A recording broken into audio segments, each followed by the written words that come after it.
Yogesh. Welcome back to my channel Dubejke to be honest content. Ee video lo manam Miss You movie review చూడబోతున్నాం. Let's go into the video. Ilo Siddhartha and Ashika Ranganathan main leads గా act చేశారు. ఈ movie మనకి currently Telugu and Tamil versions రెండు languages లో కూడా available గా ఉంది Amazon Prime Video లో. అండ్ ఈ మూవీ టోటలీ 2 hours 5 minutes ఉంటుంది. ఈ మూవీ ప్లాట్ చూసుకున్నట్లయితే స్టార్టింగ్ లోనే మనకి చూపిస్తారు ఏంటి సిద్ధార్థ ఒక దగ్గర నుంచి కూర్గ్లో ట్రావెల్ చేస్తూ ఉండగా తనకి యాక్సిడెంట్ అవుతుంది అండ్ హాస్పిటల్లో ఉండగా తనకి తెలియదు యాక్చువల్లీ బట్ వాళ్ళ ఫ్యామిలీ మొత్తానికి తెలుస్తుంది ఏంటని తను ఒక 2 years తన లైఫ్లో ఏదైతే జరిగిందో అదంతా మర్చిపోయాడు డ్యూ టు హెడ్ ఇంజురీ అని.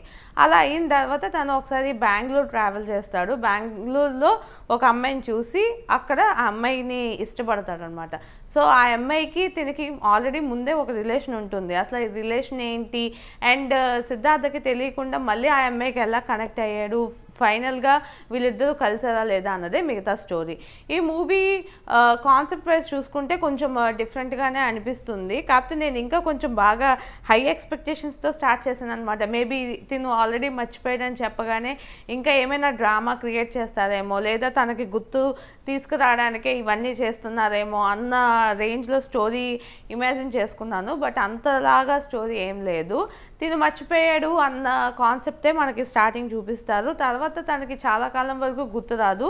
బట్ ఆ గతంలోని అండ్ ప్రజెంట్లోని ఒకే అమ్మాయితో డిఫరెంట్ టైప్స్ ఆఫ్ పర్సెప్షన్స్ ఆ అమ్మాయి మీద ఎలా ఉంది అన్నది మనకి ఈ మూవీలో చూపిస్తారు. సో ఫస్ట్ హాఫ్ బాగుందా సెకండ్ హాఫ్ బాగుందా అంటే రెండు కూడా ఆ లవ్వీ డవ్వీ టైప్ ఆఫ్ పార్ట్సే. సో రెండు కూడా నాకు పర్లేదు యావరేజ్గా వెళ్ళాయి అనిపించింది. ఎంగేజింగ్గా అనిపించింది కానీ ఎక్కడ కూడా ఒక హై పాయింట్ ఉన్న ఫీలింగ్ రాలేదు. అండ్ మెయిన్గా సిద్ధార్థ యాక్టింగ్ చూస్తుంటే మనకి బొమ్మరిల్లు నువ్వు వస్తుంటేనే వద్దంటాను అలాంటి మూవీస్లో ఉండే same kind of character same kind of యాటిట్యూడే ఇదే మూవీలో కూడా కంటిన్యూ అయ్యింది అన్న ఫీలింగ్ వచ్చింది. కాకపోతే అప్పుడు మంచి యంగ్గా ఉన్నప్పుడు ఇప్పుడు కొంచెం ఏజ్ లుక్లో అన్నట్టు నాకు ఫీలింగ్ వచ్చిందనమాట ఈ మూవీ చూస్తున్నప్పుడు.